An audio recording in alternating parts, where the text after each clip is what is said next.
Activation code required. Access granted. Warning. Evacuation sequence activated.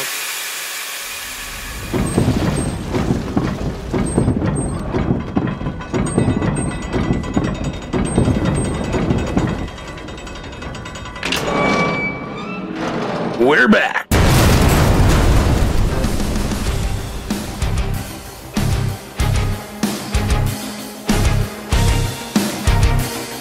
Welcome to the bunker.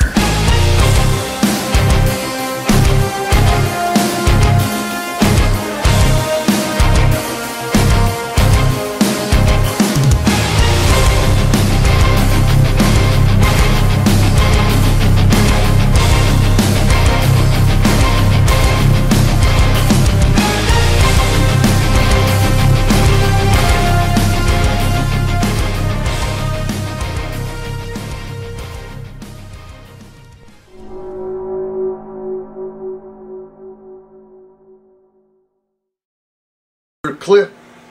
And welcome to the S4 Bunker as we are coming to you live from the Cascade Mountains here in Concrete, Washington.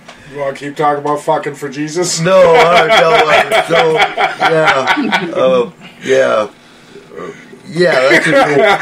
awkward to just blurt out in the middle of the show. Yeah. So, just to clarify for our listeners, yes, I was doing a deep dive into cults. And the Children of God came up, and if you're familiar at all with the cult, the Children of God, they were the ones responsible. David Berg was the founder and God figure, and he made flirty fishes, so they were fucking for God. Literally, that's how they converted their people to. His daughter called him from I can't remember what country, but. She had sex with an Islamic guy, and she called her dad to basically confess because they didn't believe at that point, prior to that, in having sex outside of marriage. And she called him, and he said, "Well, God told me that you did the right thing because we're gonna have sex to convert people because you're having sex through Jesus to convert someone to Christianity. So yeah, they're fucking for God." Anyway, they were apparently may still be here in Burlington, Washington. Anyway, moving right along, you got the Unicom cult. I'm just doing a deep dive into cults, and it's sickening. I'm just saying, if Nikki's gonna open up and say, college age kid came up to your door and not to your door, but to an average American's door and said, "We need to fuck for Jesus." Well, I'm pretty sure the only response for any normal 20 to 30-year-old man is, "Jesus, take the wheel." Oh shit! Yeah, you're right. Not me, I'm going to have a gun out, but you're right. Yeah. The average single, and sometimes married person would still say, take the cock, wheel, whatever the hell. Yeah. I said, Jesus, take the wheel. You made it dirty. Uh-huh. Yeah. No. Nikki did. It's all Nikki's fault. She said open up and say, yeah. Nikki, dirty. Nikki. I know. Anyway, can you have sex in astral travel? What? Well, it's a topic for tonight. Was astral, right? I didn't know we were delving that deep. Are we going to start? No, I was only going to go for aliens and Bigfoot, but for sex? No, I need coffee. Oh. Huh? What? What? We can't hear you very well, Mickey.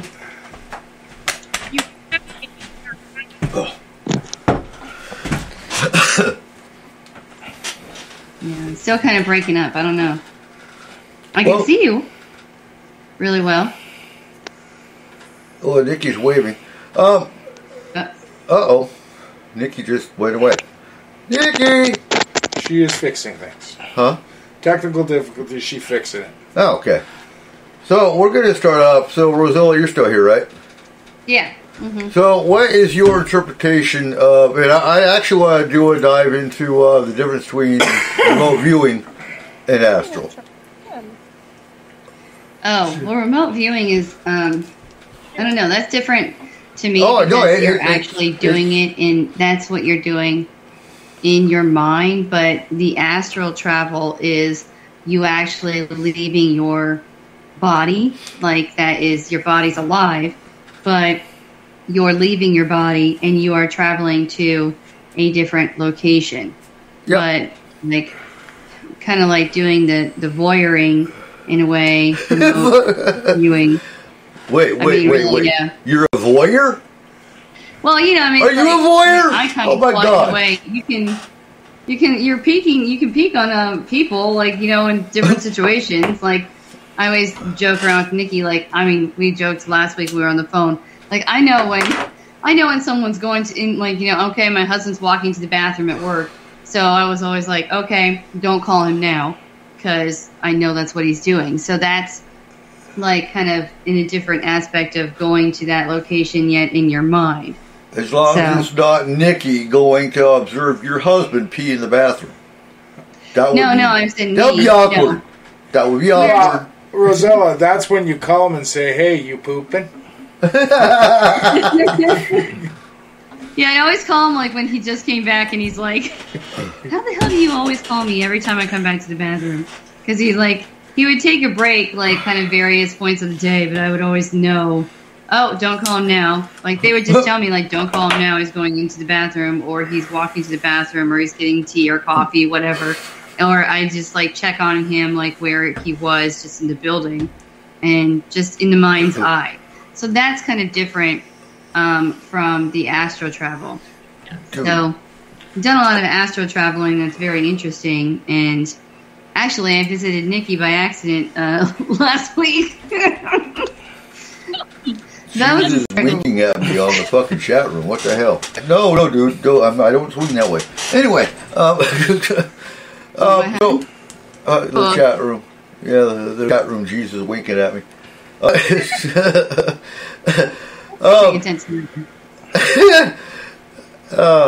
So remote viewing for listeners that aren't familiar with remote viewing, it is a CIA project that is confirmed. You can actually look for the manual. You can find the actual CIA remote viewing manual on Google. So they used it. They used it in Vietnam and during the Cold War on spying. So to clarify, to actually add to what Rosella was saying, remote viewing, being different than astral, you can only view. You're only observing. You can interact. Whereas in astral, you can actually interact. Yes. So, but, you know, you do close yourself, you kind of can't interact. Yeah. Mm-hmm. Well, and in your consciousness, you can interact as well. Right, yes. Yeah, so, I mean, I've like, gone to people's houses and, like, stomped on the floor, turned on all their lights, like, especially somebody who had, like, electric candles and stuff. Like, I would do that, just, yeah, random lights, just kind of boom, boom, boom all the time like that. Like, there was one time where, honestly, this guy was really ticking me off and talking crap about me because his wife left, and then he blamed it on me, although I had nothing at all to do with it. I was just a friend of that person. So I went to his apartment and just, like, yeah, banged on the floor, turned on all the lights. Oh, it was, like, really kind of funny. Sad, but that I kind of did something kind of a little bit evil. But he was an awful person, so I thought that made it okay. But then there's, like, other instances where it's gone to the Titanic. So that's kind of interesting. Let us praise him and relish him. I am precious. Yeah.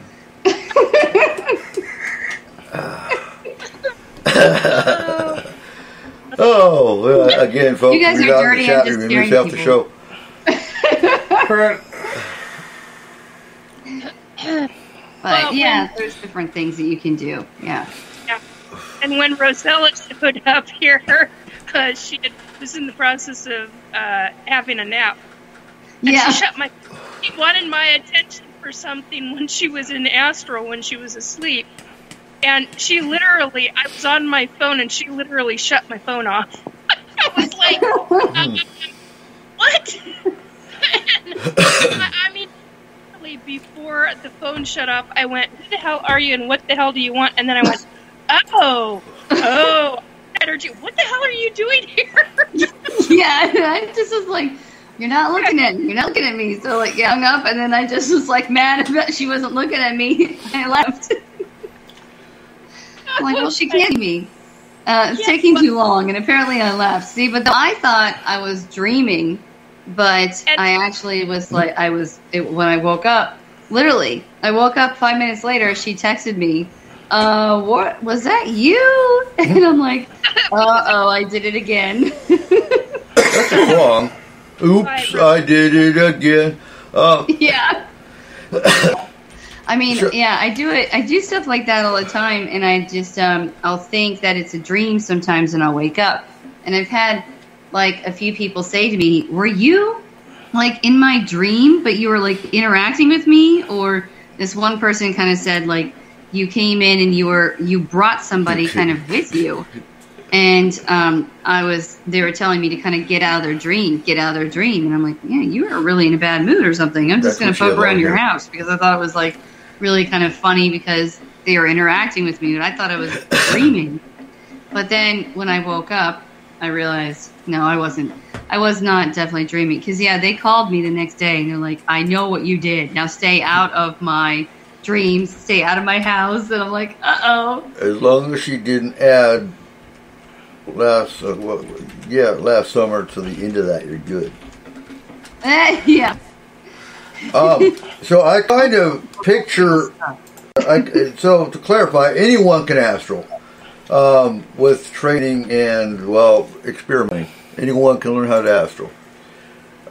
Some people can't because they're blocked. Some people aren't supposed to. Yeah. To clarify. That's important. But I perceive, and I'm one of those ones that's blocked that's not allowed to, but I perceive astral as basically being a hallway with a whole bunch of doors that go to other dimensions. No. No? No. No. I mean, it's like it's another realm, but you can go dimension jumping out of astral, correct? Not to me. Okay. You can go into other dimensions. You can go into other realms. Yes. That is. All right. That is not just doable. A lot of people can do it. I wouldn't. To clarify, I don't condone it, because some dimensions you don't need to open. Some dimensions you definitely don't want to fucking go into because, well, humans don't belong there. Open them all. Really? Yep. Okay, you know the creature from Stranger Things, the newest one that's fucking huge? You want that coming into our world? Yeah. No. It'll be fun. So in Astral, you can open portals. You can open vortexes and go extremely long distances. And the reason I know that is because I've done it. So I want to say too, though, you can do that through Astral, because our team did it all the time. Yeah, that's what I'm saying. Yeah, that's what she said. I have never done that, but I don't want to. You said the same thing. So. Okay. That can also be done in higher consciousness as well. Right. Yeah, I agree. It's a bit different, but it can be done in higher consciousness. But in Astral, yeah, you can go anywhere you darn well want. Now, if you're dealing with government complexes, many super high security government complexes will have forms of astral protection. And cannot access them. Oh no, absolutely. We've dealt with them too. And then there are many places that you can't. And they don't have any security whatsoever in Astral. And it's like, why? But it makes things interesting, that's for sure. So we had one MyLab case, and I know damn well they have heavy government security watching for outsiders to interfere with their MyLab bullshit. You think our government's all fucking... Yeah, no. Our government's crooked and pieces of shit as well. With on this panel, such as me, who has experience with forms of MyLab. Mm-hmm. I'm an ET abductee. I'm 55, soon to be 56, and have experienced a combination of military with ETs. Yeah, okay. And consistently told that what I have experienced is my... and I'm like, okay, well, I don't remember that part of it, but I'm surely those that are involved in the labs, people that I know, they are like, what you're describing is my lab. And I'm like, okay, good to know. But I also deal with ETs who have nothing to do with any Earth government whatsoever. Right. They have anything to do with it. So, so for listeners, real quick too, my lab is a military abduction. And yes. I'm not going to explain because Nikki just explained it perfectly. It's where the military, the U.S. government is actually working with certain extraterrestrial races in human experimentation and, alien abduction. So that's my lab. Okay. And it's extremely wicked. And awkward. Wicked. It's got to be awkward as shit when you wake up and you see our people along with aliens. Yes. I have seen human military, and I can just, matter of fact, there's a specific individual that I know that is retired military, not recent retired, or not long term, more recent retired military, and I described to this individual exactly the uniforms that I saw on board a UFO ship that had U.S. military and ETs walking, 8-9 foot tall ETs walking side by side, having a conversation both verbally and telepathically. And the only reason why I know telepathically is because for whatever reason I could hear the human, I couldn't hear the ET. Huh. Now, that said, when I described the uniform, that person that I described the uniform to, they were like, I know exactly what period and what time frame you're talking about, and there's a 2 to 2.5 year period where that uniform was only used during those 2 to 3 years. And I was like, that's news to me. So I find out information from a lot of people that I know that can verify to me what I have witnessed, because I'm like, I just know it's human. I know that they're in current military uniforms, and I know what kind of weapons they were carrying on them. The whole shebang. Mm-hmm. So yeah, that's lab shit. But regarding Astral, you can actually go into some of those ships, provided the ET or so you can actually investigate, provided you don't get caught. That I won't Astral. I live with white people now. I'm not leaving my body behind for them to do whatever they want with. Fuck that shit. Yeah. It ain't happening. I we made this mistake once as a people. I have no desire to.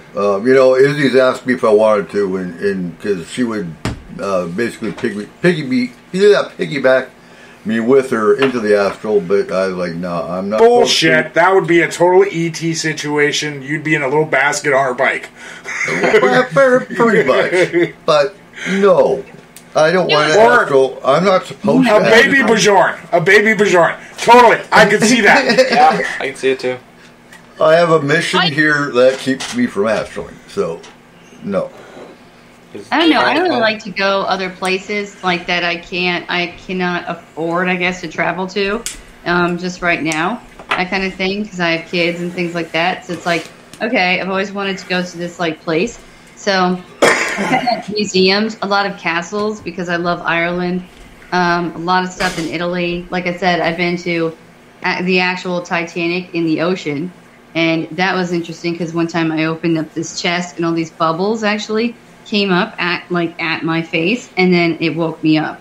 Like I got pushed right back into my body because it scared the crap out of me. So that was interesting. But but most of the time, like I go I'll kind of go to check on people, or do like kind of like a tourist travel thing most of the time. Now, so what are you bitching about? You said you wanted to go to Ireland. You could just ask for I know, that's the only way I've actually gone. You don't need to go to Ireland now. Just so you know, everyone can afford to go to Ireland. What? Just sell a kid. That's what we're going to do. What? What? Which one? Huh? Keep your grades up. Hey, I have the best grades in the house, so I'm good. I'm a straight A student still. Yeah, but you don't do your chores, so... Hey, I do them every once in a while. So I want to bring up a couple questions. We've been asked over the years when we had the team moving, and since we're talking astral anyway, I've had the argument of ignorant people that you can't get hurt in astral. Well, yeah, actually you can, and you will come back to your body, and you'll have scratches, and you'll be sick. You can actually die. Yeah, exactly. Yeah. Exactly. Your physical body will die if you die in astral. Yes. Yeah. Well, like I said, when those bubbles hit me, and that kind of just that scared me. It just scared me right back into my body. But I woke up really gasping and feeling like I couldn't breathe for a while. So we very serious. We had cases where Izzy didn't go on missions that we actually did unless Tony actually wanted her for backup. She was the last resort backup if the team needed help. And so when she did go, I would be in a room watching over her, basically. And if it looked like there's anything she needed to be pulled back into for, I was there to do it. The alien battle actually is one that definitely reminds me of that. But anyway, yes, you can die if you're an astral and you die in astral. Your physical body will die. I know we had team members that actually got scratches in astral and had actual scratches on their physical body. So it's not something to take lightly. But again, you can find people that will teach you how to astral. Anyone can pretty much do it. And protection. Protect your body, your soul cord before you go. Mm-hmm. You want to go into that a little bit, Nikki? Yeah, you want to talk about your soul cord? Right, smart asses. She whipped the ocean with it, didn't she? Ran after they ripped it out of her. Oh, yeah. Okay. All right, so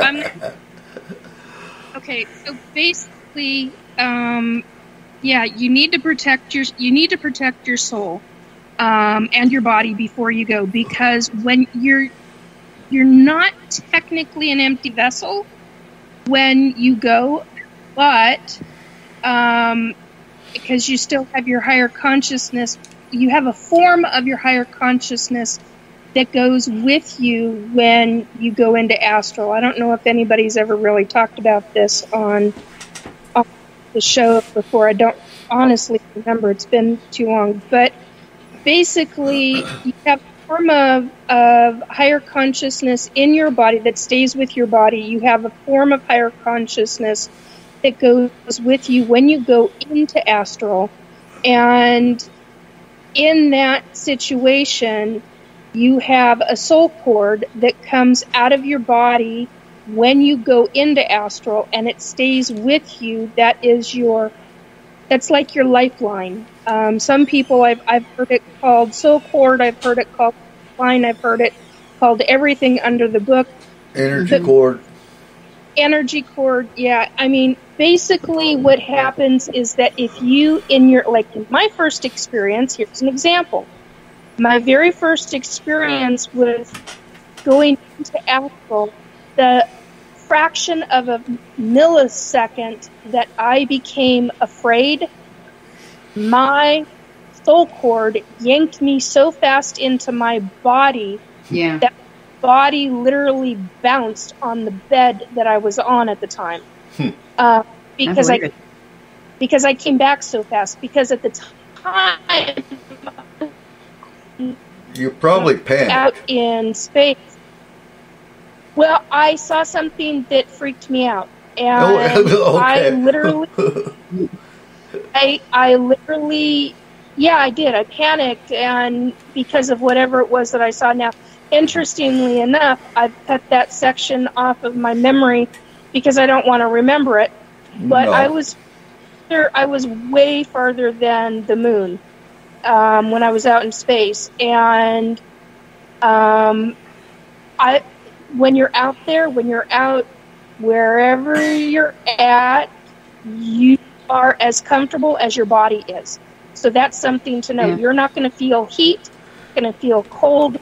But if you work on going more and recognizing that you're going to see different things that you may not like, you need to learn to prepare yourself before you go, that expect the unexpected. Because the fraction of a second that you have any fear, whether it's mild to extreme, you're going to get yanked. You will literally, your soul, it's like yanked back. You get yanked back really fast. And sometimes you can have an experience like what happened with me, where I was yanked back so fast that I literally, even though I was lying in a completely relaxed state on my bed at the time, and I was a teenager at the time, I literally bounced when I came back, and on the mattress, and that took me a while to calm down from. But you need to protect your body and your soul, because there are beings, beings, beings, who you can see and experience in astral, just like you can other souls who are astral travelers.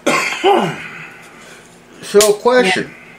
While you're traveling, can other beings come and take over your physical body?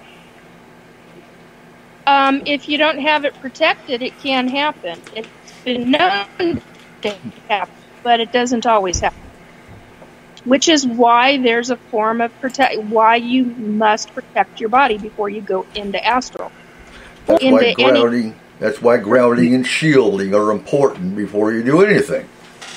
Yeah, I have to say, what you're kind of talking about, in a way, before I actually felt those bubbles, I did feel stomping when I stomped.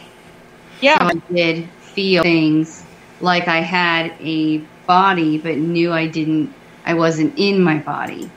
That's from a different form of power and ability. That not everybody has that ability. That is a completely different form of ability. Matter of fact, you got to be careful with that, because it is highly wanted and headhunted by different government agencies.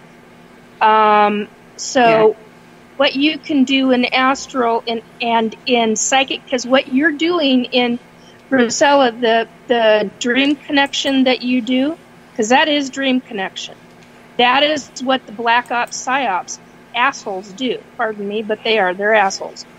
And they can connect in a psychic way into a person. And I know that for me, it's fact. I know that because that's one of the ways that I've been targeted because of information that I have about this one specific, supposedly hidden government book. But anyway, the point is that government agents, specific kinds of government agencies, are headhunting, and they want those abilities. And I am here to tell you they are using them for extreme nefarious purposes. But here's the thing. The ability to do what you're doing, Rosella, is very rare. It is very rare. Not a lot of people can do it naturally. And the fact that you can do it very naturally, that's a natural talent. Then it's going to be people that are going to want you to teach them how to do it. And that's because it comes natural, you may not know it. Yeah, I don't think I can train somebody because, like you were saying kind of earlier before, like with training or being trained to do it, I just have been doing it for many years and didn't really know until somebody was like, you were in my dream, and then started to realize I had been going to these places, like even seeing documentaries on travel things, and it's like, why is that really so familiar? Like, I've been there because I wanted to go there, so therefore I went there. But it's kind of interesting. But yes, what I do is very rare. I could not train anybody to even do it because I don't even know sometimes what I'm doing. Like, because when Nikki, I literally woke up and she texted me 5 minutes later and she's like, was that you? And I was like, uh-oh, I did it again. So sometimes I totally recognize energy, and with recognizing your energy, I saw your hair. I couldn't see your face, but I saw your hair. And I was like, yeah, that's her. What the heck is going on? And I was like, why are you? And I couldn't figure out why you were here. And that was when I realized, okay, I can tell, I can feel that you're here. I can feel that you've got a good shielding, and I can feel people even through shielding.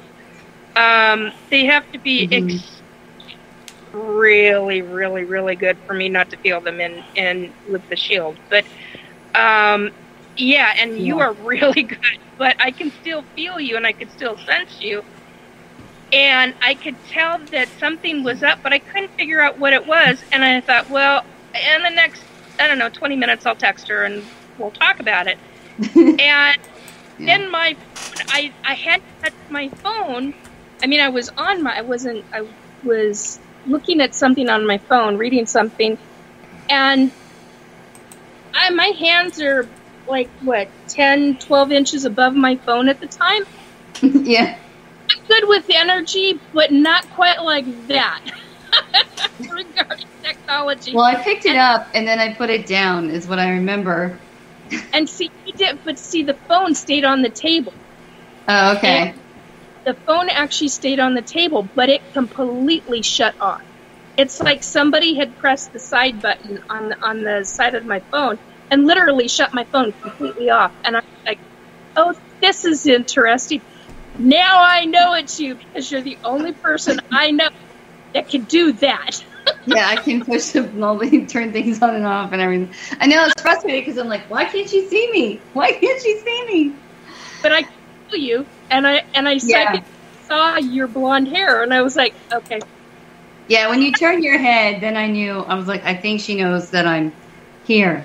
But then my alarm went off like literally a few minutes later, and then I was kind of sucked back in, and I'm like, okay, that was a dream, I guess. But see, I was thinking about you before I went to sleep and thinking of asking you something or calling you. And then I fell asleep, and that's what I would do a lot too. So like, Cole, if I was thinking about you or something, I might be there later tonight. So it's just kind of funny because that's what I don't even know I'm doing it. And it's like, oh, I'm in somebody's house. And then I just start poking around. And I mean, I have to say, it is fun to go through people's stuff because you're like, what the heck? You know, and then you can tell if someone's like, okay, you know, I like got this item or I did this, and you know that they didn't. Things like that. It's kind of funny. Like one time, my one friend was like, no, I got this one cream or something. And she was talking to me about some rash. And it was like years ago. But then when I went into her bathroom because I knew that she was like a major hoarder, like never cleaned any drawers or anything out for years. And she kept telling me that, no, that's not true. I was wrong. And I'm like, bull crap. And so I went into her bathroom and I started pulling things out, pulling like all the drawers, things like that. And I'm like, you liar.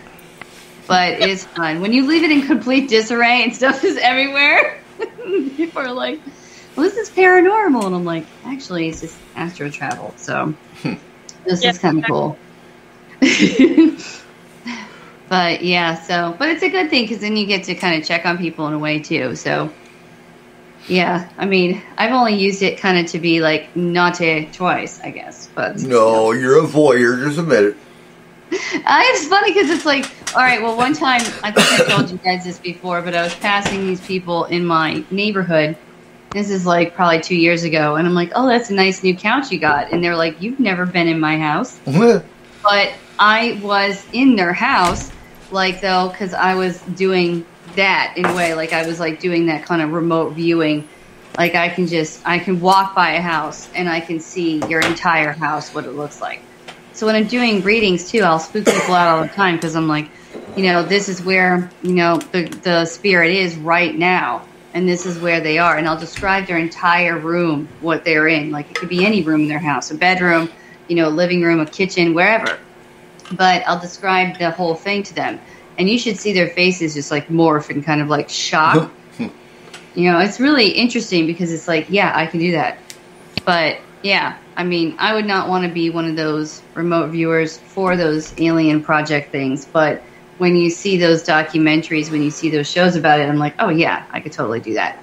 Now, I do that kind of stuff in a way for, you know, like I've done murder cases, crime cases for the police. And I do use that to see it.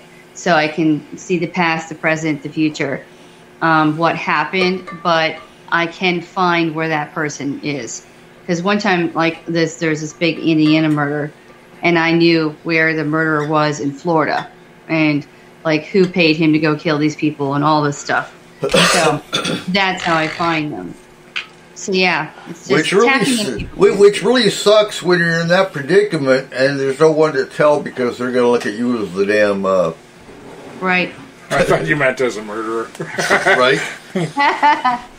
Well, it really sucks when you know that there's going to be a death the next day or something bad's going to happen, things like that. I mean, honestly, it was yesterday I had a big spiritual attack, and it was because 2 angels who are normally with me, they were gone because they were over. There was like something going on, and I mean, and I should ask you guys because there must be something in the news.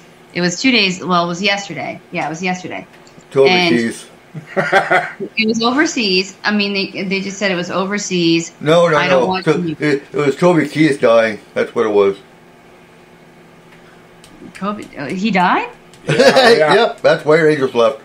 Stomach cancer. Oh my god, I didn't even know that. Wait, he did? Yeah. See, I don't watch the news, and I never have time to even like look things up anymore. Normally, my husband tells me the big things. Oh my god, I get breaking news thrown up on my computer all the time. So yeah, that was and I had that on that was CNN, a breaking news thing. Turn it off because you know when you start. Nikki probably knows. You start to see it and feel it all the time. So I'm like, oh, this is overwhelming. I can't do it. But they said it was some kind of like war thing going on. And so the angels were missing. Well, I got a bad spirit that came in. My house is extremely protected. I have a white shield around it all the time. And tons of protection. I had to call in all the angels. And they're still here now. I have 12 angels in my house. Archangel Michael, Archangel Raphael. And they're like, we're protecting you for a few days. Make you feel comfortable again. Because I was wigged out. I was really afraid. So... kind of crazy, but I know also I have to like not let that fear get me. So because then they win more get in, yeah. But yeah, so I mean, I was like trying to figure it out, and they're like kind of like, you don't want to know what's going on because you'll see, more. But it just depends on what it is and what I have permission to tap into, because I always ask God first, like God and the angels first, if I can do this. So try to do the respectful right thing before I do something like that. But yeah, it's interesting. I guess, like, my friends always say, what can't you do? And the truth is, I'm not good at math. That's about it. That I can think of right now. I'm sure there's other things. Write that down, Cole, so we don't have to ask her to do any kind of projections. She'll get the wrong spot. Okay. But yeah, so the astral thing is very interesting, though, because I've never checked on different dimensions or anything, but I think that's too much for me. I don't really want to do that. The outer space thing would be interesting. Planets. Wait, what? I've been to other planets, both in higher consciousness and physical. I think that I must have done something with like Mars or Jupiter, because those are the ones that I'm really attracted to. And for some reason, like if I see them anywhere, like a picture or anything like that, I feel like I know them really well. So I probably have. Mars would make sense because Mars has an underground base on it. Well, it's got a couple of them, and it's got a city, but that's kind of beside the point. Mars is where there's a school. It's an educational school for hybrid children on Mars. One of them, anyway, one of the schools. But Mars has been an underground city or forms of cities for millions of years, actually. Anyway, a long time. A lot longer than we've ever been alive. Yeah. And it's very possible if you're that drawn to it, it's very, very possible that you had a lifetime eons ago, a different lifetime on Mars. I mean, yeah, it could be. I mean, hell, you could have been in a hybrid. You could have been a purebred ET. There is no such thing as a purebred ET. But anyway, that's beside the point. What if I'm a purebred human? I'm just joking. Humans aren't purebred. What the hell? I was like, I feel like we're talking about dogs. Is yours purebred? Mine is. So, what kind of creatures do you see on astral? Are there aliens that are in the astral plane? Have you ever seen a Bigfoot in the astral plane? No, I mean, I haven't gone looking for it. I've seen that stuff in real life. Like, I've seen fairies. I've seen, like, trolley kind of things. I've seen elementals, is what I call them. Indians that aren't really real Indians because they didn't live on the land, but they're protecting the land. That still is an elemental to me. They're ancient. That's what I call an ancient. Yeah. Yeah. Yeah, like, I mean, that kind of stuff. Like I said, like in Ireland, I definitely know that I do believe that is more talked about there. So it's like you can feel it probably a little bit better, but no, otherwise, not gone looking for it that way. So I've seen ETs in astral. I mean, I've run into ghosts, like other spirits that are actually deceased. That I've done a lot. I've run into a lot of angels, like guardian angels. That's kind of standard. Yeah, kind of like, it's like, I mean, because it's like, oh, who are you? Okay, this is what I'm doing. And they know that I'm alive, what I'm doing. We can have conversations, but like one time I ran into a guardian angel who really would not talk to me very much, but told me to just go. Like that they had it taken care of and to go. And that was a person who ended up being a really horrible person. Like I found out, like it's not like what somebody I thought that they really were. Like, they had a real big mask on. big narcissistic person. I told you about it, Nikki. And then really found out about it a few days later. And I think it was like that angel was protecting me actually from being in that environment. Yeah. So that's definitely had to be what that was. But yeah, otherwise, no, I did not really run into the other things. Well, honestly, Bigfoot's interdimensional, which would be different than astral. It's dimensional, not. I had Bigfoot open a portal yesterday here, and I was like, okay, I get that this is Sasquatch. I can tell that it's Sasquatch. Couldn't smell him, which sometimes that happens.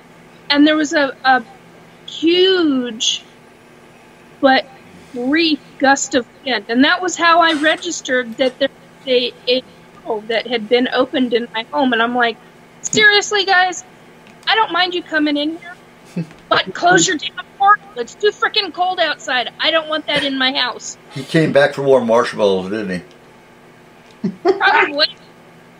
Uh-huh. Hopefully he didn't come back to the fish. As the joke prior. Yeah. They must have been out of marshmallows and coffee, because they love marshmallows and coffee. Yeah. And a cigarette or two. God, what the hell is with the hot dogs? I literally see hot dogs through my head right now. I'm like, where the hell did that just come from? They like hot dogs. That's so funny. I've had a craving for hot dogs all of a sudden all week, and I'm like, I don't think I've actually had a hot dog since like the summer. And my daughter was like, yeah, let's go get hot dog buns and have hot dogs and tater tots like we always did in the summer. And I'm like, okay, a good shake-up meal, right? But I'm like, why do I keep seeing Oscar Mayer hot dogs like in my mind? I'll be like walking outside, taking a walk, and I'm like, what is with the hot dogs? And maybe I just really want summer to come or something, because I only eat them in the summer. The barbecues. It was kind of funny. I think I know what's actually on your mind, Rosella. I was waiting for that one. Oh. Well, I mean, speaking of Bigfoot, I guess we should probably have a Bigfoot episode and just talk about, like, things. Have you guys ever seen one, I guess?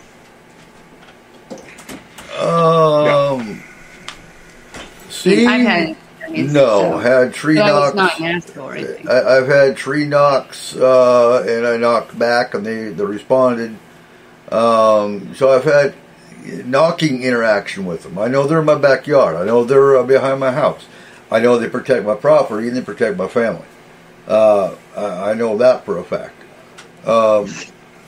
You don't have to see them to know they're there. Yeah. My father-in-law now, he actually saw one run through the blackberries, grab a rooster of ours, and run back into the woods. Bears don't run on two legs, and there is like 10 foot tall of blackberries. I saw the trail it made. I follow the chicken feathers. There's no doubt in my mind he saw Bigfoot. And, we fed them for a while. So, yeah, I know there's Bigfoot. Yeah. Well, yeah, my friend texted me the other day, and she's like, oh my God, that shit's real? I'm like, yeah.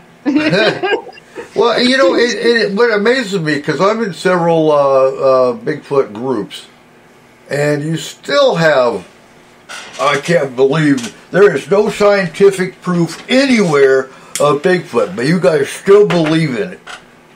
Well, there's been too many sightings to not think something's up. Huh? Yes, there is. What the hell? Look at all the testing and oh God, now I can't think of the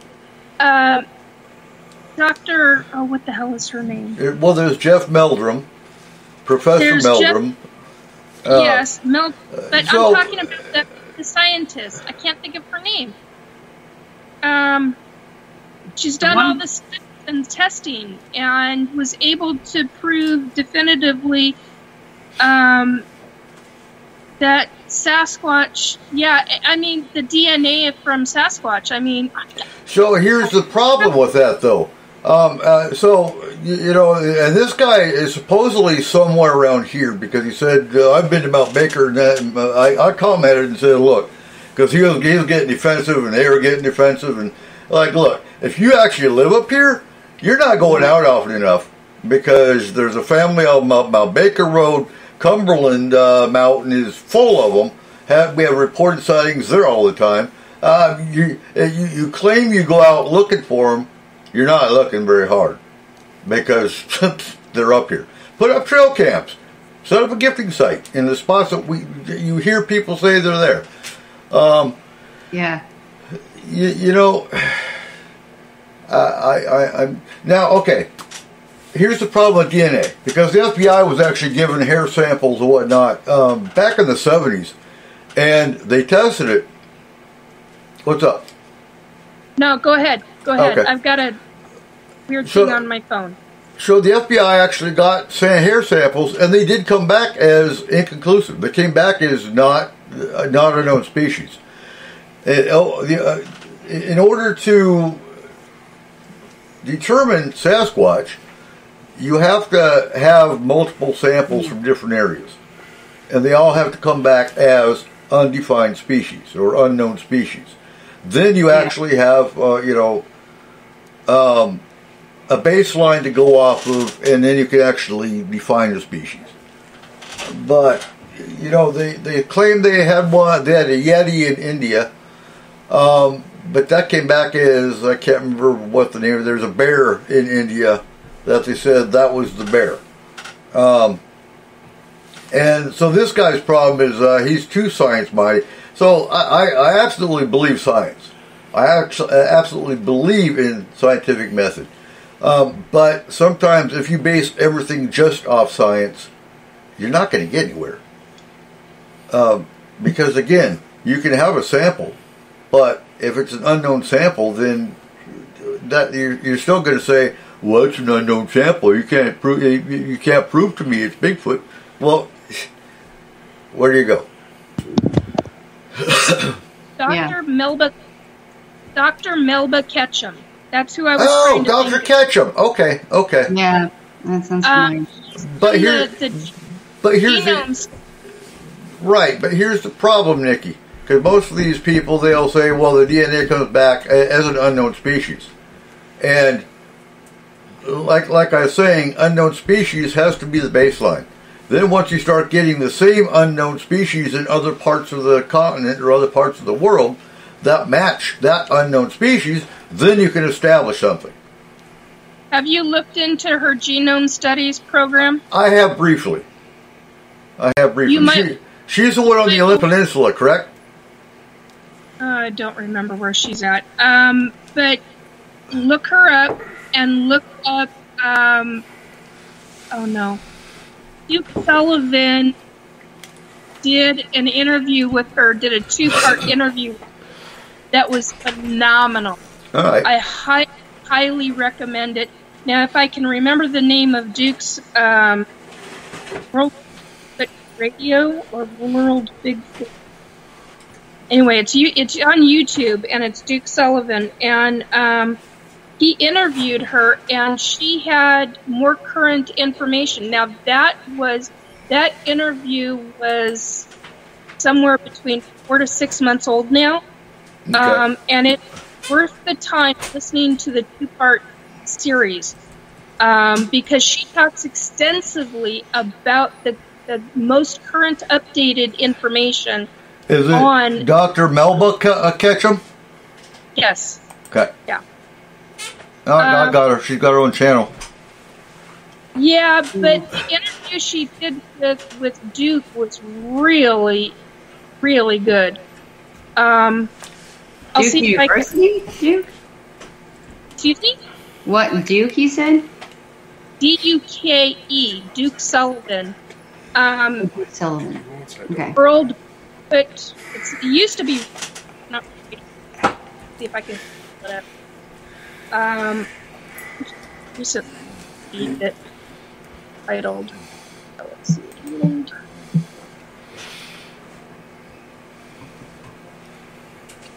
It made the news too. He renamed it, so it's World Bigfoot Central. Okay. And that's on YouTube. Yep. And but he did an interview. I'm trying to find it right now. I don't know, because he's got quite a lot of information on there. But yeah, there was a phenomenal interview. I highly, highly recommend it. But yeah, you're going back into last year. So when you're looking for it, anyway. Yeah, the Genome Project. The Sasquatch Genome Project. Yeah, she gives detailed information on it in the interview that they did, and that's why I highly recommend that one, because of the way it was done and all the different things that they talked about. So anyway, but yeah, look into it. There was new information and more new studies, and it was just fascinating. Anyway, I'm babbling now. Oh no, we should post that on the S4 page. That's fine. How come? Why is it you think that Bigfoot hasn't actually come out yet? Is he smart? Whoa! What? Calm down there, you homophobe. Okay. Jeez. I mean, you can either way, but I would not. Okay, so if you had a choice to go out into society or not, or hide in the woods, kind of these days, which one would you pick? Because I think I might pick the woods. Oh no, absolutely. Humans. Yeah, I'm like, I get it. You've got two types of humans. You got the humans that just want to watch them and interact with them, and you got the other ones that want to kill them. I mean, come on, they had a whole TV series on killing Bigfoot. Yeah, they did. There are different kinds of Bigfoot. There are many different kinds of fans of Bigfoot, and the ones that teach the energy, they don't want anything to do with the humans. I mean, they be as polite as they can be, and they will try to teach when if they find a human that is willing to learn without biases, and it gets very interesting. But then there are ones that, I mean, another person to look into is Robin. Oh God, she's going by her maiden name now, and I don't remember what her maiden name is. Hayes, Hayes. Mm-hmm. Yeah. She's on Facebook, and she deals. I mean, she's in communication on a daily freaking basis with numerous different Sasquatch that are not only on her property, but in the surrounding area and even throughout the world. Mm-hmm. So, I mean, she's a good one to contact if you've got hardcore questions. Well, here's actually a good question. I know this one person who contacted me and I did write the article for my blog, who swears that she saw this Bigfoot, on her friend's property. Mm-hmm. And she was watching the friend's, house sitting and watching the friend's dog at their house while they were not there. And they had 500 acres or something. And this is in Indiana. And now she's pretty much lost all of her friends over it because she talks about it endlessly. And she started kind of just, I think, reimagining the event a little bit, and then looking for more things in terms of signs. Like, she'd pass something and be like, did you see that? That statue was of a Bigfoot or something wasn't there a second ago, but the person in the car was like, yes, it was. So a lot of people just thought she was crazy, and she lost a lot of friends over it. I mean, do you guys think that happens every day? People losing friends because they believe in Bigfoot? Yeah, I mean, if they have an experience and then they keep talking about it constantly, I mean, I've had an experience, but there's only certain times I would ever talk about it, right? I'm not going to just go out to my neighbors and be like, guess what? So kind of when to hold your own and keep it to yourself, social norms, right? But I try to tell my kids the same thing. Who gives a damn what other people think about you? Years ago, sure, I would have, it may have kind of hurt my feelings and whatnot, but anymore, I don't give a damn. You can, judge me because of what I believe, or you can screw off. I don't care. Well, I'm not here to. Well, right. the friend didn't like it, right? So she didn't. I guess the answer to that would be if your friends are so shallow as to stop friendship because you have your own belief, then they weren't really friends to begin with. That's what I think. Yeah, that's what I kind of said to her. But I wonder if this happened to this one person that I hardly really knew. It was a friend of a friend, and I did a few readings for her. She's a very nice person. But I was like, this has to be happening to a lot of people. It does. That's why they're afraid to say anything, too. The judgment. That's the same reason why ET abductees are afraid to talk. Mm-hmm. Just because of that very scenario that you gave. Mm-hmm. Yeah. And because this person that is still experiencing it, they're still going to talk about it because it's playing over and over in their mind. For somebody to talk about it that much, right? They can't let it go out of their mind. It was so mind-bending to them. And I think she was traumatized by it psychologically. Yeah. And I talked to, because I have two other friends who know her, and my one girlfriend had said, because I was like, I think she's losing friends over it. Like, it's really sad. I feel like she's lost a lot of people. And these are groups that they had been in, these had these other, it was just a different group for something else, like a book club or something, for like 25 years. Mm-hmm. And she lost every single friend and got kicked out of the group. And it's really sad. And I was talking to my friend who used to go to the group, but then she got a job and she couldn't go anymore. And it was all the way in Indiana, and we're in Ohio. But she's like, it's really sad what is happening. And she really needs to stop talking about it, because she really became, like Nikki said, so traumatized by it psychologically, she got obsessed with it. Mm-hmm. So that has to happen to a lot of people. She doesn't need to stop. She doesn't need to stop talking about it. She needs to find somebody who can not only validate her information, but help her with psychological issues that it's causing for her. She needs to find her people. Yeah, because once she starts processing it, she'll be able to let it go and move on and move forward in her life. And until that time that she can find those individuals, she's going to keep talking about it. And that's what she needs to do. But at the same time, she needs the psychological help for it.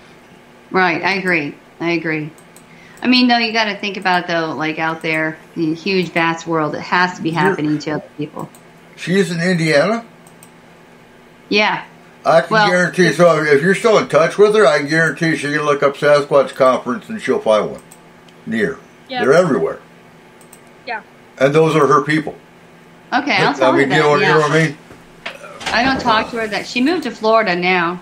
Okay. Just a few years ago. But there is, if you look up my haunted travel blog.blogspot.com, that's my blog where I was writing a ton of stuff. I haven't had time for a long time. But it's a few years ago. This is around the COVID time too, kind of COVID was finally just ending a little bit, and people were starting to travel. And that's when she was watching this friend's house. So she was still living in Ohio, and then went to Indiana to watch her friend's house. So now she's in Florida. But there's got to be something there too. I mean, there's still, I think I've heard of groups in Florida from TV shows. Yeah. So, they're everywhere. Google your friend usually. I just wanted to state, Nikki, that post you put in the panel Robin chat. No, the one right after that. It says regarding Bigfoot. That sounds like the next big rom-com. Just saying. Friend, that is the greatest title ever. Oh, God, that's not what I meant. Regarding I'm just saying. Like... Yeah, I posted I found it's Robin Haynes, Haynes. Yeah, I found her. Yeah, she's the Bigfoot aficionado who telepathically talks to them, knows about their kids, knows about just a wide plethora of information. I think, too, since we're on this topic, we know there's the, oh God, I can't remember, the alien Bigfoot race. I can't remember the name of it. Yeah.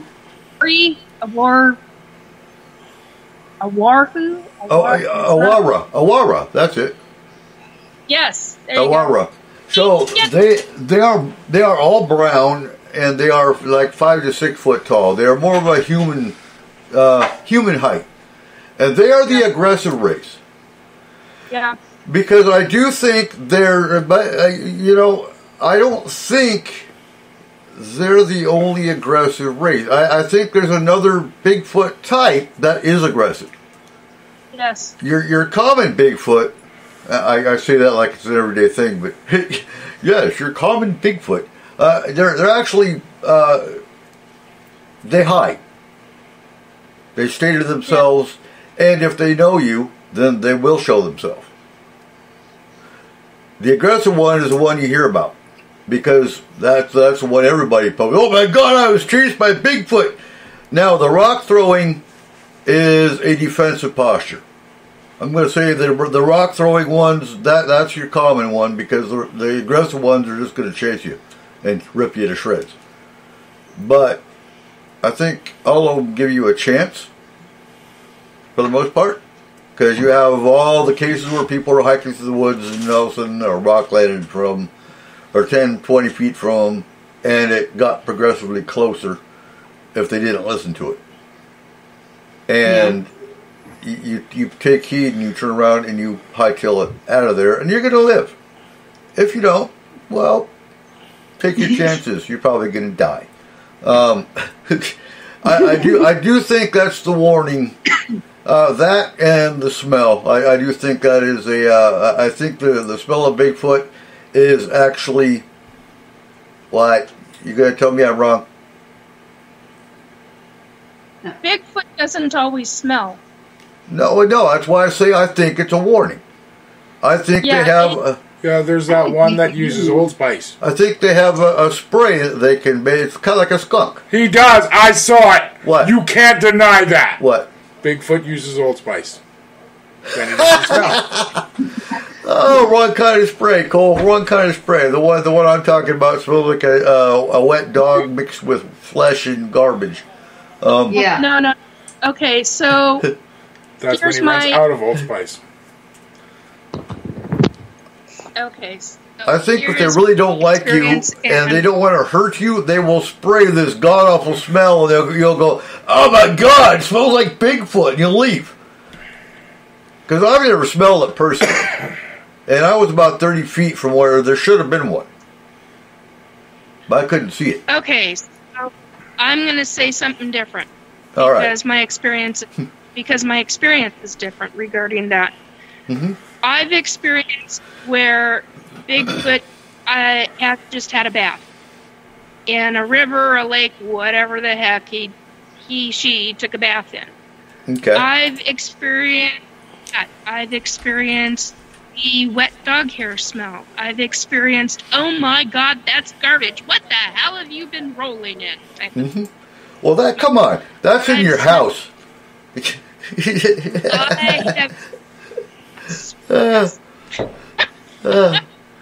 I can't imagine the smell in your house when they come in. I mean, yeah. No, because they come in and like there are times where there is no scent. Then I can see it now. Kids, take a bath. We're going to Nikki's. Step into the portal. Before, Oh. We get marshmallows. Well, actually, I've had some conversations. I've had conversations with, well, more than just one, but saying, can you please make sure that you're clean when you come? Oh, yeah. Because That's set boundaries. Make sure you take a bath in the river before you come into the portal. You guys are being unfair. Yes, ma'am. Because there have been times where there have been Sasquatch that have walked through the portal into my home to where they smell like feces combined with garbage. And I'm like, okay, you didn't clean your butthole. Hello. Okay. Go back and clean and then come back in. You guys are being unfair. So there are times where, like before Christmas time, so like at Thanksgiving this past year, I had a Sasquatch come through and I think I described it on the show at the time. It was before Thanksgiving, actually, and they literally had bathed. I could smell that their hair was just drying, and they had just laid down or had been laying down on fresh broken boughs of pine, pine boughs, and their fur smelled like pine boughs, and I was like, oh, come here, I want to give you a hug. You smell divine. It was like Christmas time for me. They kept the portal open, and I could smell their bedding. And the bed, it was wonderful. That fucking proves it. For me, that to me is Christmas time. That was Old Spice. I'm telling you. But you guys are being unfair. Christmas virgin. Like, I know they stink sometimes, but you gotta realize Old Spice is expensive, and Walmart no longer gives you bags. Well, why do you think you break into houses? Hey, somebody broke it. They didn't take... My Old Spice is gone. And the marshmallows. Yeah, that's been my kid's excuse for years. Wow. Bigfoot stole my soap. It's better than Bigfoot ate my homework. You gonna try that one, John? There are natural plants that will create a soap that I do know that they know about, that they can use to clean themselves with, and their fur and all this other stuff. So, but that was incredibly appreciated that they did that for me. I mean, well, I think it was probably it was their day to take a bath. But anyway, yeah, it was. I like the. Okay, kids, we're going to Nikki's house. Take a bath. Yep. Well, there have been times too where I've, and this was a number of years ago. This one specific incident where I had a Bigfoot come through. It was a male. Oh my God, he was huge. And he came through, and I could tell I was like, "You've been sleeping up against an iron beam, an old rusty iron beam, and I can smell the dry dirt on you. You've been in a cave. I can even smell the rock minerals on you. You've been in this cave for a very, very, very long time, and you're coming to see me. What's going on?" I got no response back, but I felt like I'd been hugged.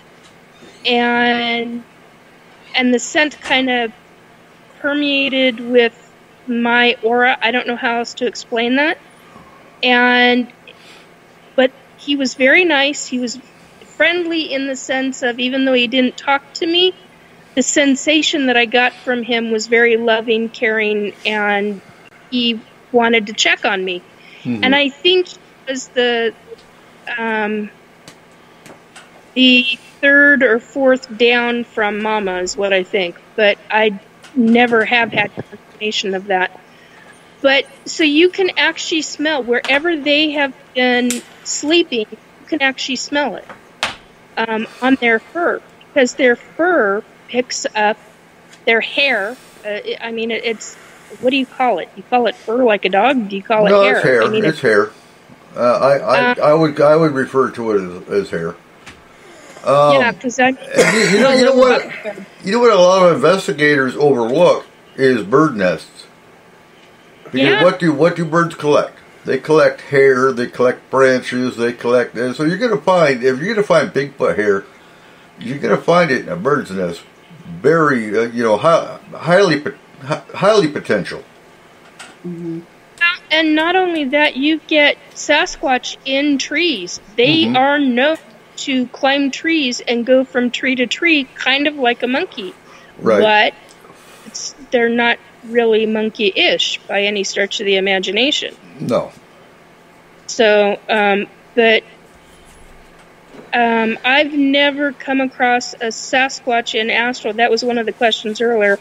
Right. I've never come across Sasquatch in astral, but I know that they can be there. But intuitively I know that. But I also know that, okay, I'm going to explain a experience that I had last year or the year before. I don't know right now. Anyway, point is that a friend of mine has Sasquatch roaming through their property. And I was asked to, because there were some extremely unusual situations going on the property, and I got called in. And in the process, they were like, what do I do? And I'm like, get your animals, get inside. What I'm being told, the Sasquatch that was in contact with this person, although their version of contact, not my version. My version is telepathy. Basically, I was getting told by the Sasquatch, now that you're here, Nikki, tell him to get the dogs, get the animals, get inside, stay inside. This is a dangerous, dangerous situation. And I was basically going, life-threatening? Yes. Get all the animals, get inside now. And I relayed the message, and the next thing I know, I'm literally being allowed from this Sasquatch, this male Sasquatch, to be shown, Dogman, what this Sasquatch was seeing through his eyes. He was seeing a Dogman. And let me tell you, I've never seen a Dogman before. I saw it through a Sasquatch's eyes, and I'm here to tell you, they are frightening as F. I was horrified. So there are different things that, and I didn't even know that the Sasquatch could do that. Obviously, this is one of the Sasquatch that is very willing to communicate with humans who are willing To listen and to pay attention. And this specific Sasquatch and his clan were very much protectors of not only this person's or this family's property, but the many different acres of properties around the one that this Dogman was trying to roam through. So question it was for you. Yeah.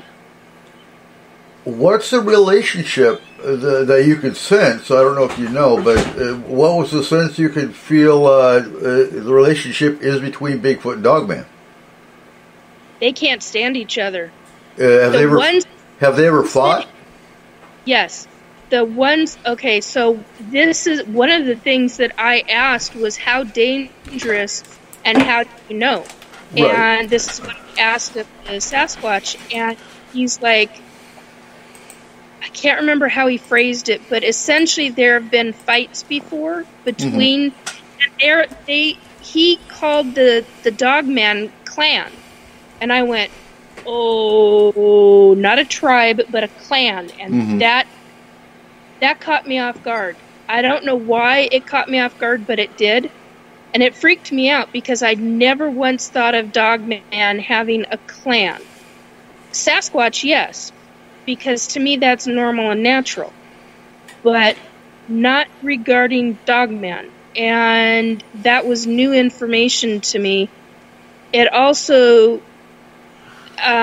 clan represents in Sasquatch terminology, as I understand it, the word clan means family to them. Okay. And so that's why it's like they would much rather be called a clan than state family, although that's just how they are. I was like, okay, so I will be respectful of that. But the issue was that, there's a hatred and what I learned just listening to Robin talk about what she knows about Sasquatch,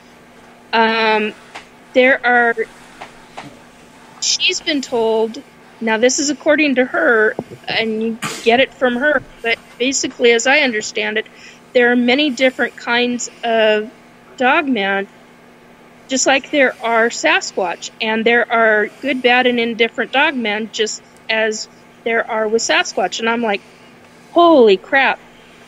But with this specific situation, with this dogman and this Sasquatch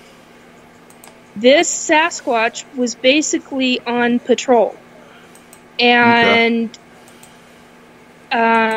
he let his clan know that this dogman was on their territory, and it was looking to do some damage. And I don't know how the Sasquatch knew that, how this specific male Sasquatch knew that. I just know what I was told by him.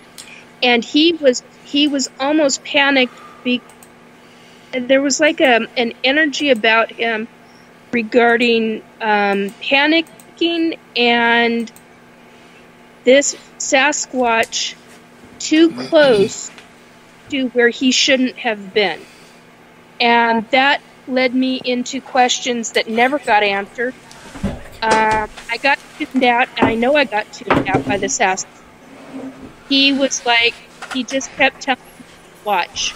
And so in my psychic eyes, and in a form of my higher consciousness as well, it was interesting because I never experienced both of those the way I did when he connected with me. I'd never experienced anything quite like that before. And when he connected with me, it was a real trip because I was in a form of higher consciousness, but I was also in a psychic telepathic connection and seeing through his eyes.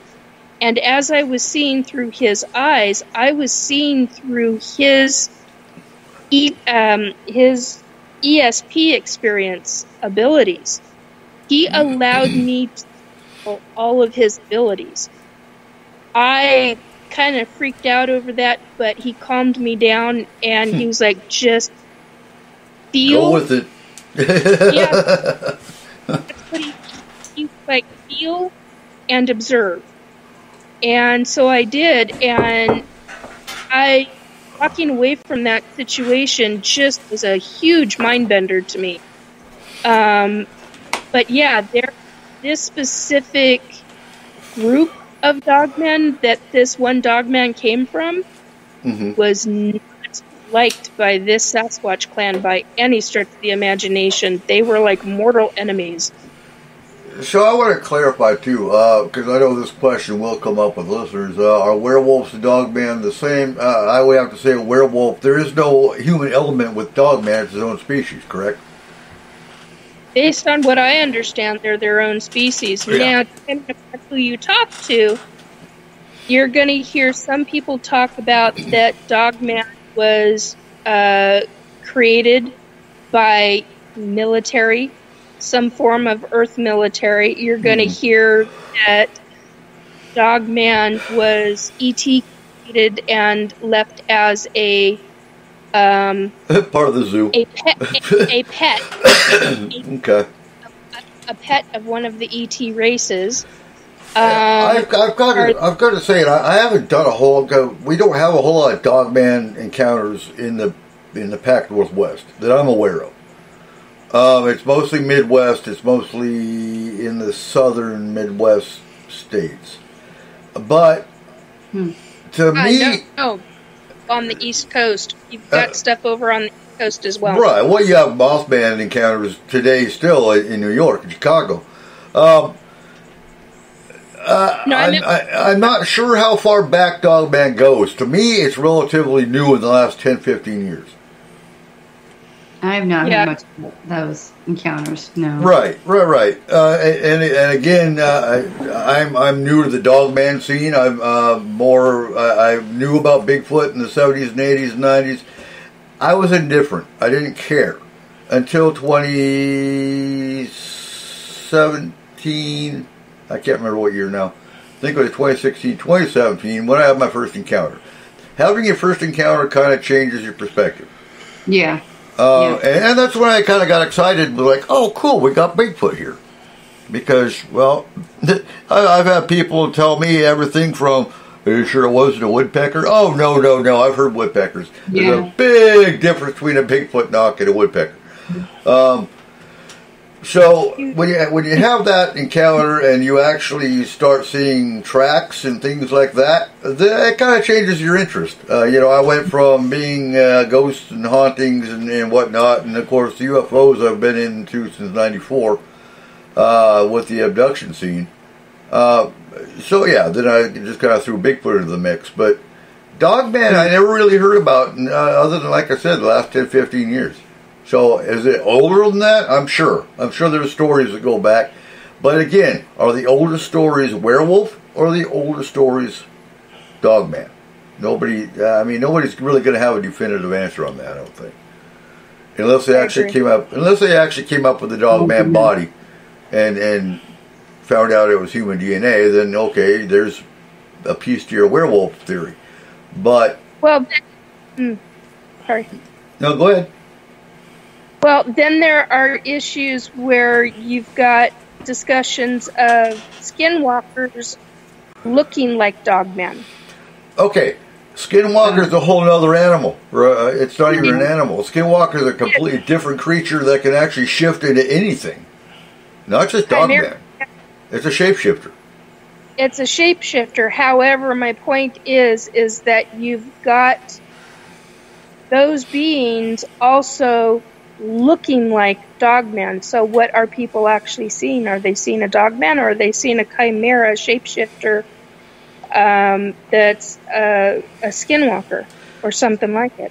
And I can't remember whether it's Skinwalker or Wendigo, but one of them was at one point a Native American shaman that went. I think that's Wendigo, but I could be wrong. Is it? Okay. It's Wendigo. Whereas Skinwalker is a cannibalistic prior human. And I got told in 2020. I didn't know what it was. I got told in 2020 that a Wendigo is very real. Oh, yeah. Well, I mean, I know that the shapeshifter thing is really real, but just that's my intuitive feeling. Mm-hmm. I don't want to run into that. No. Okay, I'm going to tell you right now, I've seen an ET that shapeshifts. Oh, that's new. I've seen that. No, I've talked about this a lot over the years. I have seen an ET that is part of the Lyran system. Okay. It's a feline race, and they this specific race shapeshifts from a feline cat-looking animal. Right, that's what they know the Lyrans as, is a feline race. And it shapeshifts to human. Well, I've seen one shapeshift right in front of me.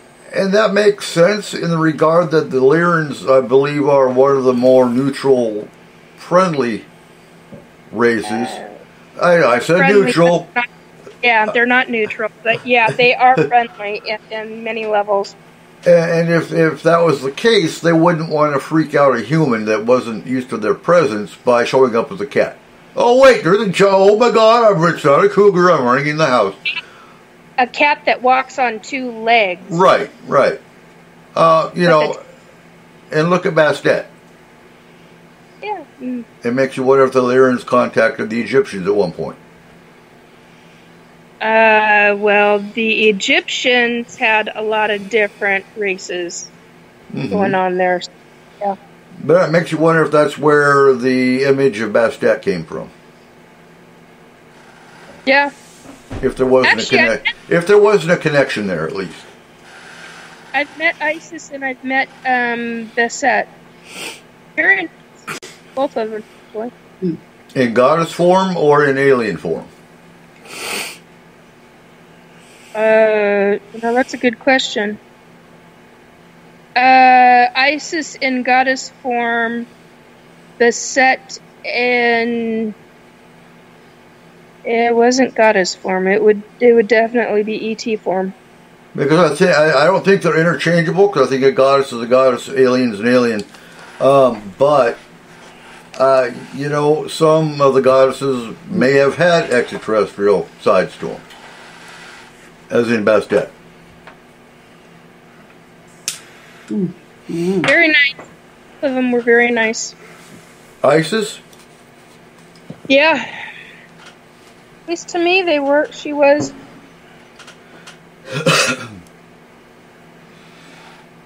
Okay. Wanted to with her. And many of the deities, I'm sure, also can travel and meet you in astral. Yes. I say that. Well, I say that because if angels can, definitely a deity form can. Yeah. Only if they're going to meet their human counterpart. Primarily. Because, I mean, hell, deities can travel in any dimension they want to. So, why would they be in astral unless they're actually there to meet or protect one of their human followers? Hierarchy go into any form that they want. Yeah. Yeah. So, if one of the first steps, if you want to actually try to astral, I kind of learned this from when we taught astral. We had an astral school in Forest Moon. That was about a week to 2 weeks long for basic, and then if you wanted to stick with the team, you took another 2 weeks of astral combat, based on what we did. That's another shit. Anyway, another thought popped into my head I wanted to bring up. Because it's funny. I've been watching other teams' YouTube channels, and it's funny, some of the comments. One of my pet peeves with them was they put stupid music in their YouTube video. I'm sorry, if you're already in a freaky spot, I don't want to hear stupid music in the background. I'm listening for other shit. I want to see stupid music in a show. I'll watch Paranormal TV, not your YouTube channel. I'm playing Scooby-Doo fucking theme song all the time. Huh? The music is louder. Like, that's my pet peeve with paranormal shows. And it's like, okay, so shut up the music so I can hear it. No, paranormal shows is entertainment. A paranormal YouTube channel, they're on an actual, so-called investigation. I shouldn't hear stupid, dramatic music in the background when they're actually on site on an investigation. That's just stupid. That's called entertainment. Yeah, I know, but you're calling it entertainment. She's right. No, this is what there are two different teams I watched that both went to Bridgewater Triangle. Bridgewater Triangle by itself, from what I watched, is a freaky background. Oh my God. I want to go. I've got to go. Because they were jumping and getting scared at the stupidest shit. I'm like, dude, that wasn't scary. Oh my God, there's a strobe light. And they're like, what is that? Like, go check it out. No, they didn't. They never did. They got scared and ran. Like, why are you investigating the paranormal if you're going to run away from shit? Yeah, that makes me very mad. I get pissed at that. Come on. If you want an experience, they give you one. Shut up. I even commented on their channel and said, really, I would have checked it out. But anyway, my point is, they're sitting there going, we have to be real quiet because we don't want them to know we're here. I'm sorry. But if you've been in the paranormal field on investigations for long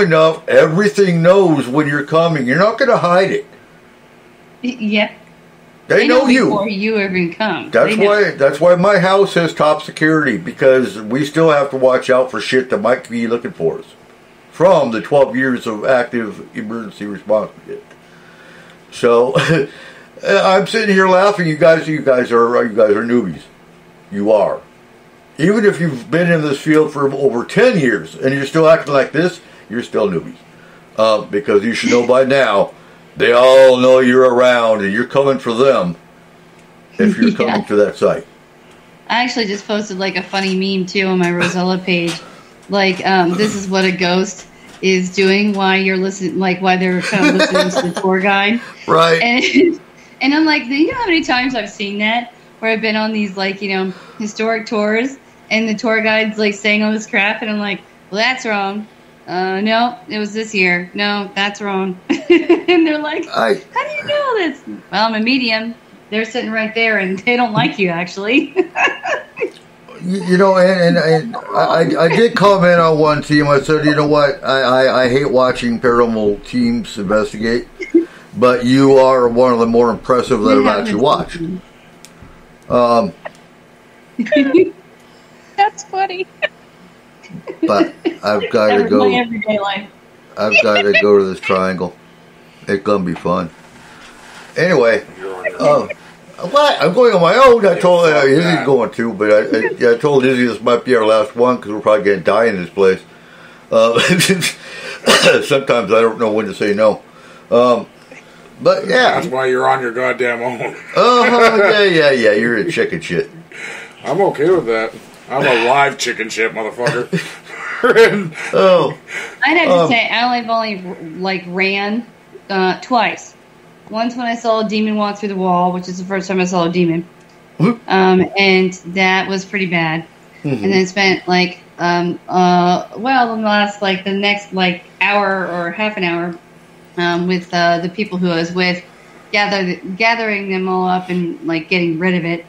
And then another time, but I think I had said that on the show where that's the first time I actually heard someone else's voice. Most of my life, hearing what they say to me, but it would always be my conscious voice in my head. And this spirit that was a very malignant, literally known murder killer in this asylum, he screamed in my ear to get the F out, and I ran. But my joke always is, if the medium is running, that's when you run. Otherwise, that's good there for an experience. And as long as you can run faster than the medium, you'll be okay. Or at least, after the medium. Because I'm always if I say run, don't mess around. You run, or you might be dead. And get out the door before the mediums, because they're going to grab the medium because they're the threat. You're the one. You're the one that's got the gun on your hip in a store. You're going to be the target. Well, it's just saying. The medium's always a target. That's why the medium better have stronger protection than the rest of the team.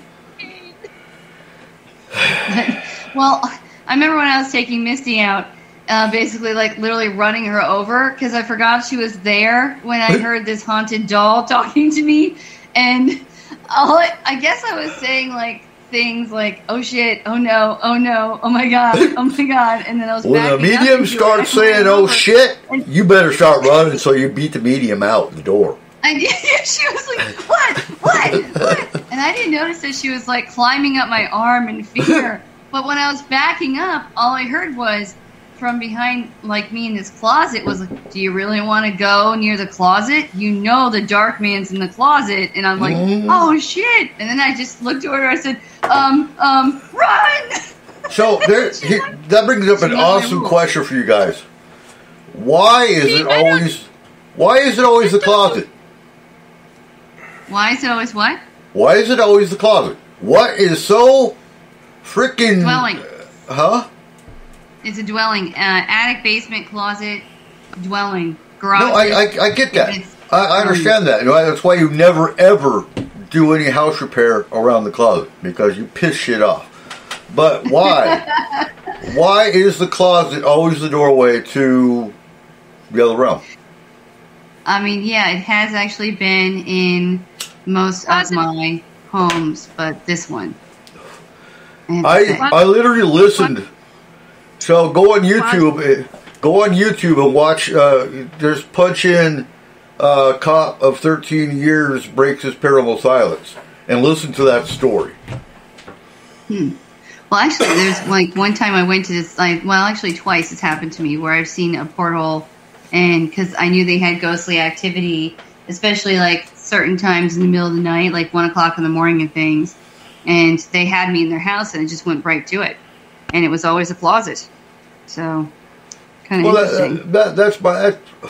It doesn't matter where the house is built. It doesn't matter where the closet is in the house. It's always the closet. It really is. A lot of my readings too, it's a closet. Now that I'm thinking back, I'm like, oh my god, that's a closet. If I ever build a house, it's going to be closetless. And no attic or basement. It's usually a form of where abuse happens.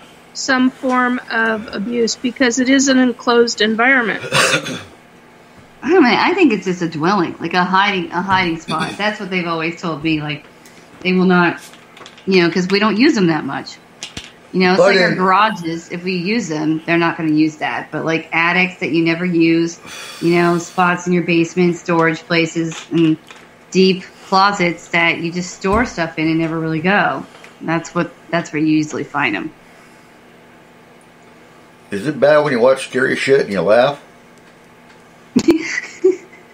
I do that. It's not scary. I can't watch horror movies because I'm like, oh god, you are so stupid. Like, I can't with my psychology stuff. I'm like, all right, this is. I'm. It's like that line from that movie. I am now stupider from watching, like, listening to you and listening to this. Billy Madison, that's it. I'm still stuck on the closet. Well, thank you for that remark. Originally, I'm stupider for sitting here. I got kicked out of a theater during Titanic for laughing. Yes, and now I feel really bad about it because as an adult, friend, I didn't know. You know the scene where they're all floating in the water? I started laughing and yelled out frozen fish sticks. Oh. If they're all adults, that's fucking hilarious. Friend. But do you guys realize in that scene they actually had babies in that water? Yeah, I didn't see that. And you can see them. Yeah, I'm not gonna. I'm afraid to watch it after you told me that. Right? Yeah, like I don't. Whatever. I know. I'm not going to waste 3 hours of my life to watch it again. Friend, it's not a waste. It's just amazing. Well, I always get pissed off. It could change, Eric. Maybe he gets part of the door. Like, what's the Never know. Oh, okay. Yeah. Extended version. Maybe that mean old bitch actually shares the door this time. Yeah. Someone actually ran an experiment, and they're on that size door. 2 people could fit on that door. Absolutely. Absolutely. And it would still float He was perfectly just being fine. a little bitch. Yeah. That's all he was doing. She could have pulled him up on the door, saved him, but she just sat there and watched him drown. Yep. I think it's because he was Irish. Probably. Well, maybe the whole point is you never know what you would do in a trauma-like state. You would pull him up! As a psychologist. And not hog the door! Yeah, a good human being would pull him up. Yeah. I would laugh at that. That means she's not a human being. Oh shit, she's a reptilian. That's what it was. Yeah. Do lizards float? Some do. I don't know, but now I want to go buy one. Oh, cool. Experiment. Hell, them fuckers experiment out on us. Only bad thing is you can't swim around with the tail. Yeah. Mm-hmm. I can't remember if I told you to this one. Chameleon in a pool before floating by. Did you guys know that hamsters hibernate? Did you guys know that? What? What? Oh, yeah. That hamsters hibernate? Yeah. Really? I saw a lot of... Oh, yeah. My mouse hibernates. So, I have a mouse. but do you know how many people throw away hamsters because when they hibernate, they go into an almost dead-like state and they get rigor mortis. You know how many people? So how many hamsters have ended up in the dump because their owners thought they were dead, and they wake up and they're like, "Holy shit, what happened?" Or they're buried in the Dark, backyard. depressing things. The internet is a scary place. We're all happy, and then Cole talks, and we're like, oh. Because we talked about the closet. I'm telling you. Yeah, Yep. friend. Time to go Don't dig get, up that. yeah, dead you hamster sure in you the want to go to backyard. the closet? And really, So, like, yeah, I ran. Well, I ran because the doll's voice sounded like a creepy grandma/child. It was like, so it'll haunt me for the rest of my life. Yeah, but that's And all it the said- fun. You know it's me. Like, it was Wicked from a horror movie from hell, and you were like 12, and it was terrible. I'm telling you, I didn't even know that I was taking Misty out. I just kept backing up. I didn't even feel her clawing me. And then I heard the other voice, and I just looked at her like, No way, this quick, just run. I've always been that person and will be that person that will never run. I won't. Never run. I won't leave. I won't run. I don't give a shit. Friend. That's me. No, I did go back. I mean, I will say, I did go back each time. And, well, except for the first time, and I faced it again, and I'm like, you're not going to do this to me. I have walked away fast once. I walked fast once. And it wasn't paranormal. For my boss, we were doing handiwork. And he took me to this guy's house out in the woods. And the guy's name was Bandito Steve. Oh, Friend, he is a full-fledged member and, like, high council member And he of the took me in the Bandito. woods. Okay, I know this is going. Of the, no, like, he's a full-fledged member of the Banditos Motorcycle Club. And we pull up, and Steve comes out with a shot-off shotgun and says, "Sean, why are you pulling up with 3 dudes?" And cocks the shotgun. I said, "Fuck this," and I walked really fast back to the truck. I don't give a fuck how much he needs his goddamn toilet. He pulls a shotgun on me, I ain't doing shit. Nope. That is the only kind of crap that will actually make me walk away. Friend. There were so many puns in there, I could have thrown back out. Right? I saw Nikki. Friend. Okay, it was just kind of funny how you said, like, the toilet and the shit remark. It was just funny. Yeah. Friend. No pun intended. Well, friend. Sorry. I kind of needed a toilet at that point when he pulled the shotgun. So. Oh my god. Friend. I think I'm getting slap happy. Look, I can't even say, like, talk. Slappy. 2:48 a.m. for me here. It is It's been a 11:48. very long day. Huh? Yes. I know what I want to do next week. Oh, what are we doing next week? What are we doing? Hold on one second. Let me just make sure I'm right. I am. Okay. Next week is Valentine's Day. Uh-huh. We need to do Paranormal Love. Paranormal love? Oh, fucking spirits and fucking aliens and fucking Bigfoot and, yeah. Well, you're trying, but... My new novel that I'm working on is about a love triangle, actually, between a ghost and 2 living people, and he tries to break up a couple by killing, basically, the male to try to get to the female. So it's kind of interesting. So if you guys want to talk about that. Yeah, well, like, all of it. Like, Eric wants to know if you can have sex in the astral. He's not asking for humans. He's asking for him and Bigfoot, he said. So... No.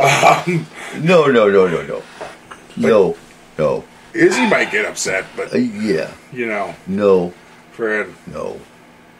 You can't break up love. Wednesday is Valentine's Day? No. Fred.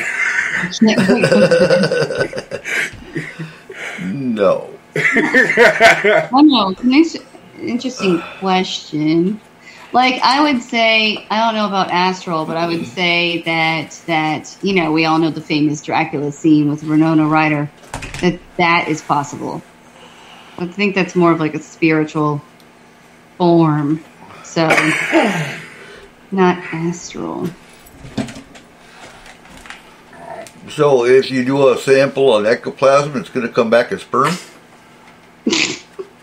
Oh my god. What was Slimer? Green sperm. He was Shrek sperm originally. Mm-hmm. I told you, I warned you I'm slap happy. Don't see you want one. Oh my god. That reminds me of the Bigfoot in the tree. Yeah, so that whole scene from Ghostbusters, where the ghost starts taking off Ray's pants, that was Slimer. Yeah. That was Slimer. Friend. Open up, say off.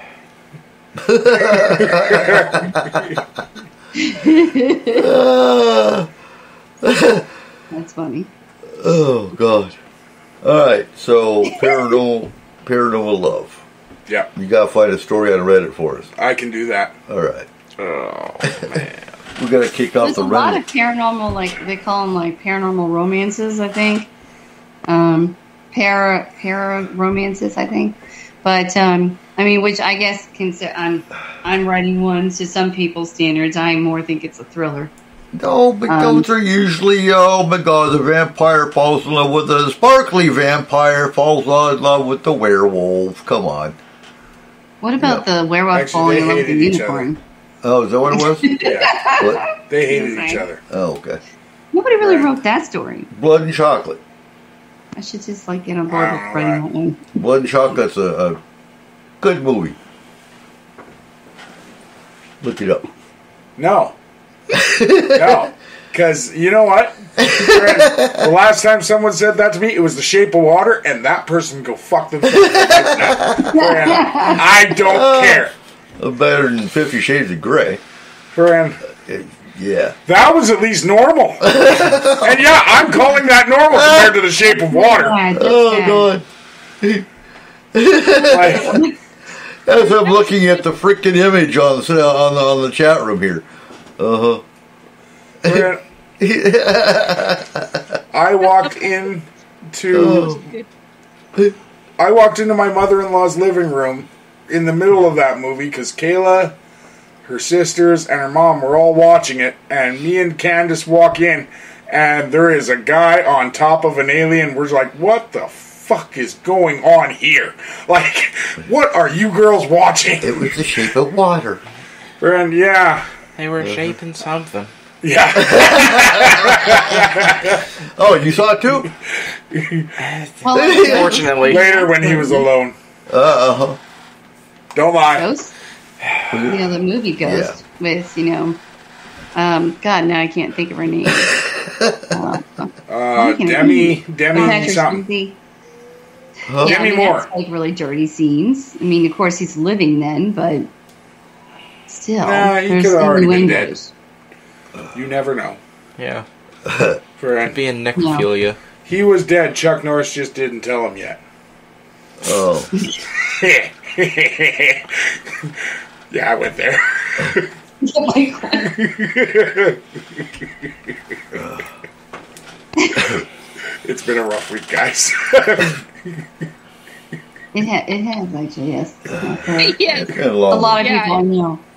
We're just in a weird planet position right now, too, and everything. It's such a funky time. Mm-hmm. You can really feel it. It's been a very rough week. Friend of Fucking mine died. Yeah, I get it. It's not been I'm easy. sorry. I got mad at my space show yesterday. Why?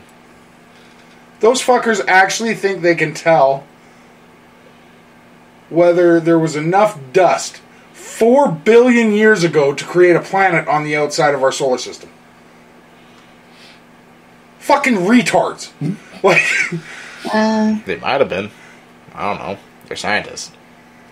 no. They got some fancy crap in their lab. There might be astral. I just can't wrap my mind around that idea Right? being possible.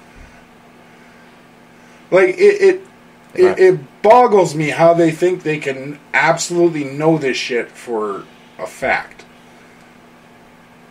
Like it was a fact, what, 400 years ago that the Earth was flat. Hey, the Earth is flat. What are you talking about? I don't know, but Birds aren't real. like, well, no, that one's true. Remember, Okay. Yeah, you saw the van. So is the Earth one. Oh, dude. Have you seen a map? That is not round. I've got a bunch of videos to watch on the birders and the earthers. Yeah. Just look at the map. I'm really worried about like the state of our generation. Your generation's kind of decrepit and dying. So am I. Oh my god. Have you heard the fucking lingo of Gen A? You mean Gen Alpha? Yeah. What do you mean? Oh god. I can't remember half the shit they were saying. Yacht, Skibbity, Divity. Yeah. Divity. Skibbity, What the Riz, fuck? Oh my god. Well, to be fair, Riz is now in the Webster's dictionary. it is. So It's the word of the last year. yeah, Riz. so Riz. Riz. Riz was the word of last year. and then And it's there's charisma. THIFE. There's a ton of others that I can't remember Yeah, just say charisma. Why say Riz? because Oh my god. Ain't nobody got time for that shit. yeah, Apparently they're not. talking about the Rizzler. Freddie. God, I'm sorry. What was it called? You gotta have a whole new dictionary Fuck, just you're for too old Gen for A. this shit, boomer. Freddie got ya. That's ridiculous. It's better than saying that's dick. No, it's ridiculous. It's ridic. Mm-hmm. Yeah, like Kim Kardashian's like been, that and like Freddie Bible, Rizbear. That's ridic. But it sounds like, all you really hear is dick. So it's not good. Yeah, there's quite a lot of Dick. actually, weirdly, in the new terms that Gen Alpha's making, it's weird. I don't know. That generation is dying. Well, on that note, ladies and gentlemen, it is time for us to get back into the bunker. So, Let's get the fuck back into the bunker. Yeah. Oh my god, this Yeah. is reality that scares the living shit out of me sometimes. These old dinosaurs. Make sure you go need to check take out their Forest naps. Moon Heavy Terrain Research. If you have a sighting to report, shoot me an email. Medicine Eagle, MEDICYNE Smoke signals. _eagle at yahoo.com. And with that, good night. yeah, absolutely, guys. Join us next week, Wednesday, the 14th, for Paranormal Love. And we will see you all there. Woohoo. Goodbye.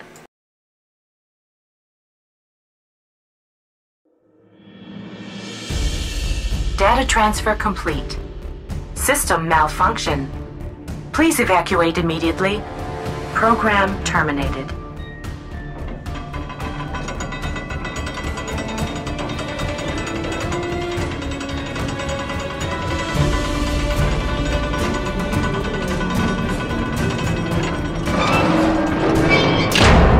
Son of a biscuit eater.